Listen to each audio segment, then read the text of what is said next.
Bab 53. Dalam diam, aku mencarimu. Matahari pagi menyapa Jakarta dengan sinarnya yang malu-malu. Langit masih menyisakan mendung sisa hujan semalam. Namun tak satu pun itu menyurutkan langkah Raihan pagi itu. Ia mengenakan kemeja abu tua yang sedikit kusut dan celana jeans. Rambutnya dibiarkan berantakan tanpa disisir sempurna. Matanya sayu, tapi langkahnya tegas. Ia menyusuri gang kecil di kawasan Rawamangun, tempat Ayla pernah tinggal saat kuliah.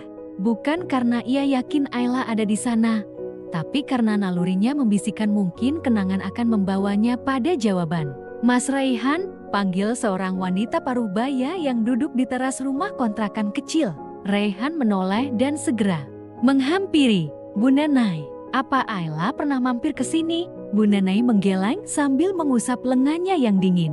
Belum, Mas. Tapi kalau dia datang, saya pasti kasih tahu. Raihan tersenyum lemah. Terima kasih, Bu. Saya titip salam kalau beliau muncul. Setelah berpamitan, Raihan berjalan menyusuri trotoar yang lembab. Setiap langkah terasa seperti menapaki luka.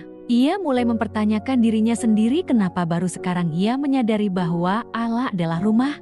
Di kota lain, Ayla duduk termenung di balkon rumah sepupunya, Citra, di Bandung. Rumah mungil bercat putih itu berada di pinggiran kota, cukup jauh dari hiruk pikuk. Ayla menyesap teh hangat sambil menatap langit pagi yang keabu-abuan. Kau yakin tak ingin menghubunginya sama sekali? Tanya Citra pelan sambil membawa selimut untuk Ayla. Ayla menggelang. Jika dia benar mencintaiku, dia akan mencariku. Tapi jika dia menyerah, maka aku tahu bukan aku pilihannya. Citra tak menjawab, hanya memeluk Ayla perlahan. Kadang cinta tak butuh bukti, tapi butuh waktu yang tepat. Hari berganti minggu, Raihan tetap mencari. Ia mendatangi tempat-tempat yang mereka sukai dulu, kedai kopi kecil di Tebet, toko buku tua di Blok M, bahkan toko bunga di Menteng yang dulu Ayla datangi saat ulang tahun ibunya. Tapi tak satu pun membawa hasil. Sampai akhirnya, Raihan kembali ke rumah Bularas. Wajahnya lebih tirus, sorot matanya sendu. Belum juga ada kabar? Tanya Bularas dengan nada prihatin. Raihan menggeleng. Saya ingin titip sesuatu. Ia menyerahkan sebuah kotak kecil dan selembar surat. Ini kalung yang dulu saya berikan ke Ayla. Dan surat. Di dalam surat itu, Raihan menulis, Ayla, jika cinta adalah luka, aku ingin tetap berdarah jika itu berarti tetap bersamamu. Aku kehilangan segalanya karena mencintaimu. Tapi itu tidak membuatku mundur. Aku hanya menyesal tidak cukup berani sejak awal. Jika kau masih menyimpan satu ruang kecil di hatimu untukku, carilah aku di taman belakang perpustakaan tempat kita pertama kali berbagi mimpi. Setiap Sabtu, jam 5 sore, aku akan menunggu. Raihan. Sabtu pertama, Raihan duduk di bangku kayu. Tua itu mengenakan jaket hitam dan membawa buku puisi favorit Ayla. Angin sore menggoyangkan dedaunan. Ia menatap langit yang kelabu, menunggu hingga gelap datang. Tapi Ayla tak muncul. Sabtu kedua, ia kembali. Kali ini membawa termos berisi teh manis dan 2 gelas kertas. Ia menatap setiap orang yang lewat dengan harapan samar. Tapi tetap, Ayla tidak datang. Sabtu ketiga, hujan turun sejak siang. Tapi Raihan tetap datang, mengenakan jas hujan lusuh dan payung kecil. Ia duduk dengan tubuh sedikit menggigil, tapi matanya tak lepas dari pintu perpustakaan yang sudah tutup sejak pukul 4.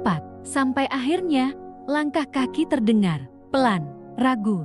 Ayla. Ia mengenakan sweter abu dan celana panjang. Rambutnya basah oleh hujan, dan ia membawa payung bening yang setengah terbuka. Matanya langsung menangkap sosok Raihan, duduk di bawah rintik yang belum reda. Kau benar-benar datang, kata Ayla pelan. Raihan berdiri, menatapnya tak percaya. Aku janji, dan kali ini, aku ingin menepatinya. Ayla mendekat, wajahnya basah oleh embun dan air mata. Aku takut, Ray. Takut jika kembali padamu berarti kembali pada luka yang sama. Raihan menatapnya dalam. Aku pun takut, tapi lebih takut kehilanganmu selamanya. Ia mengeluarkan kalung dari saku jasnya dan menggenggamnya erat. Kalung ini, aku simpan di dadaku setiap malam sejak kau pergi. Ayla terdiam, matanya menatap kalung itu, lalu menatap wajah Raihan yang begitu tulus. Hati yang sempat membeku itu kini mencair perlahan. Ia menarik napas dalam-dalam. Luka kita belum sembuh, tapi aku tak ingin menjauh hanya karena takut terluka lagi. Raihan tersenyum, maka izinkan aku sembuh bersamamu. Hening melingkupi mereka, dan di tengah gerimis yang mulai reda, Ayla bersandar di dada Raihan. Mereka berdiri dalam pelukan lama, seolah dunia berhenti berputar. Cinta mereka, meski penuh luka, telah menemukan jalan pulang.